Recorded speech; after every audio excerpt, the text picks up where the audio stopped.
ប្រជុំបូកសរុបការអនុវត្តកិច្ចព្រមព្រៀងរវាងកាកបាទក្រហមកម្ពុជាសាខាខេត្តសៀមរាបជាមួយកាកបាទក្រហមជប៉ុនសាខាខេត្តហ៊ីរ៉ូស៊ីម៉ាដំណាក់កាលទី1និងផែនការដំណាក់កាលបន្ទាប់នាសប្តាហ៍កន្លងទៅនេះឯកឧត្តមគុជលីណាអនុប្រធានអចិន្ត្រៃយ៍គណៈកម្មាធិការសាខាបានអញ្ជើញជាអធិបតីភាពក្នុងកិច្ចប្រជុំបូកសរុប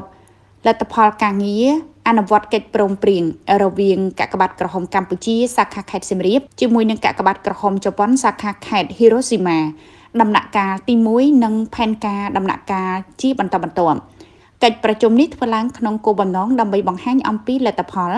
ចំណេះដឹងនិងបទពិសោធន៍ដែលទទួលបានពីការទស្សនកិច្ចរបស់យុវជនកាកបាទក្រហមសាខាខេត្តសៀមរាបនិងយុវជនកាកបាទក្រហមជប៉ុនសាខាខេត្តហ៊ីរ៉ូស៊ីម៉ា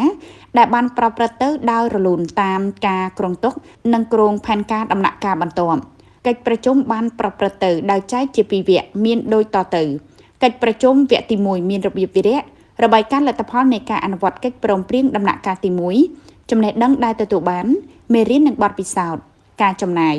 កិច្ចប្រជុំវគ្គទី2ការគ្រោងផែនការជាបន្ទាប់មានរបៀបវិរៈការជ្រើសរើសប្រភពយុវជនកាកបាទក្រហមកម្ពុជាចំនួន12នាក់ជ្រើសរើសទីតាំងផ្ទះស្នាក់នៅ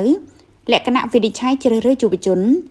នទាំងពីរភេទរៀនថ្នាក់ទី10នៃឆ្នាំសិក្សា2026-2027ជាយុវជនសកម្មនិងមានទឹកចិត្តចំពោះការងារមនុស្សធម៌សមត្ថភាពរៀនសូត្រនិងសមត្ថភាពភាសាអង់គ្លេសនិងអាកប្បកិរិយាសមរម្យជាមួយគ្នានោះផងដែរឯកឧត្តមក៏បានផ្ដល់ជូននៅអនុសាសន៍ណែនាំល្អៗដល់មន្ត្រីប្រតិបត្តិសាខានិងគណៈកម្មការអនុសាខា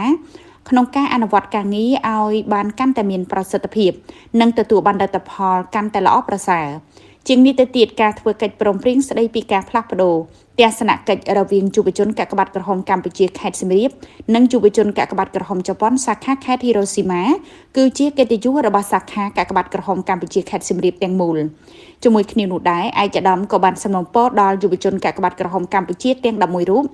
ដែលទៅបំពេញទស្សនកិច្ចនៅប្រទេសជប៉ុនឲ្យជួយផ្សព្វផ្សាយនៅចំណេះដឹងដែលទទួលបានពីទស្សនកិច្ចនេះដល់សិស្សានុសិស្សក្នុងសាលារៀនប្រជាពលរដ្ឋក្នុងសហគមន៍ជាពិសេសត្រូវអនុវត្តខ្លួនឲ្យក្លាយទៅជាមូលធនមនុស្សនៅក្នុងសង្គមជាតិ